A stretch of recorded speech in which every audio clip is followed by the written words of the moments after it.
وبال کی next episode میں آپ دیکھیں گے کہ اب تو شاکر صاحب نے یہ فیصلہ کر لیا ہے کہ وہ اپنی بیٹیوں کو مزید تعلیم نہیں دلوائیں گے،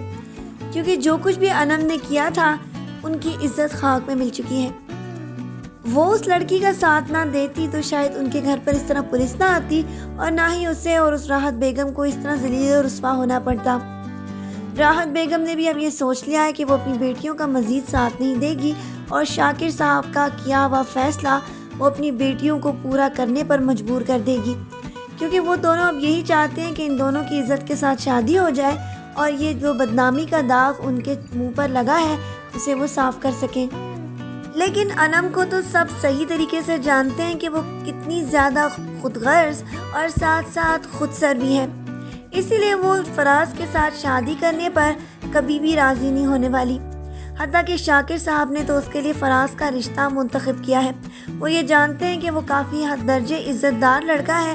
ایک وہی ہے جو انم کو اس طرح اتنے سارے بڑے واقعے کے بعد بھی ڈیفینڈ کر رہا ہے۔ لیکن انم اس بات کو کہاں جانتی ہے، وہ تو کبھی بھی اس بات کے اوپر راضی نہیں ہو رہی کہ وہ فراز کے ساتھ شادی کر اپنی زندگی ایک غریب لڑکے کے ساتھ گزار دے۔ اس نے تو اپنی شادی کے لیے بہت بڑے خواب دیکھے تھے کہ وہ ایک امیر کبیر لڑکے کے ساتھ شادی کر کے ہمیشہ کے لیے امیر ہو جائے گی۔ بھلا فراز جیسے غریب لڑکے کے پاس وہ کب جانے کو تیار ہوگی؟ خود سر اور پاگل لڑکی کو کون سمجھائے کہ دینا تو خدا کے ہاتھ میں ہوتا ہے، اگر وہ کسی کو بھی چاہے تو کچھ بھی دے سکتا ہے اور کس سے چاہے کچھ بھی چھین سکتا ہے۔ روزی رزق تو عورت کے ساتھ ہی آتی ہے، اور اگر فراز کے جیسا محنت کرنے والا شوہر کسی لڑکی کے نصیب میں آئے تو خدا تو خود ہی وہاں پر رحمتوں کی بارش کر دیتا ہے۔ بیچارہ فراز جو کہ اپنی زندگی میں اتنا زیادہ خوش تھا کہ اس کو اس کی پسند لڑکی یعنی انم ملنے والی ہے، تو یہ سب اس کی خام خیالی ہے، کیونکہ انم تو کبھی بھی اس بات کے اوپر راضی نہیں ہو رہی۔ لیکن شاکر صاحب اس پر بہت زیادہ فوکس کر رہے ہیں کہ وہ کسی طرح اپنی زندگی میں اپنی بیٹی کو فراز کے ساتھ رخصت کر کے اپنی زندگی میں خوشی حاصل کر لے۔ لیکن ان لوگوں کو انم کے بارے میں ابھی تک پتہ ہی نہیں کہ انم کبھی بھی اس بات پہ راضی نہیں ہوگی،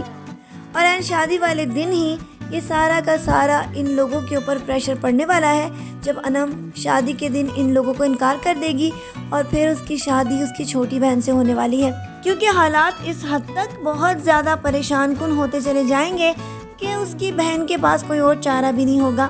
جبکہ دوسری طرف آپ یہ دیکھ رہے ہیں کہ شگفتہ بیگم کے گرد بھی بہت جلد گھیرا تنگ ہونے والا ہے۔ جس لڑکی کو قرضے کے عوض اس نے اپنے گھر پر رکھا ہے، اس کا بیٹا نوید اسی کے ساتھ بہت زیادہ گھنونی حرکت کرنے والا ہے، جس کی وجہ سے اس کی زندگی تو کافی حد درجے مشکلات میں پڑنے والی ہے، جہاں سے نکلنا مشکل ہی نہیں بلکہ اس کے لیے بہت زیادہ ناممکن ہو جائے گا، کیونکہ جس طرح اپنی دوست کو اس نے مار کر اس کی ساری جائیداد پہ اور ساتھ ساتھ اس کے خزانے پر بھی قبضہ کیا تھا، اب یہی ساری کی ساری چیزیں اس کے سامنے آنے والی ہیں۔ لیکن اس کے لیے آپ کو بہت ساری ایپیسوڈز کا انتظار کرنا پڑے گا۔ لیکن آج کی پرومو کے ریویو کو آج یہیں پر ختم کرتے ہیں، اور پھر ملیں گے نیکسٹ ایپیسوڈز کے پرومو ریویوز میں۔ اپنا ڈھیر سارا خیال رکھے گا، میری بہت ساری دعاؤں کے ساتھ پھر ملتے ہیں۔ اللہ حافظ۔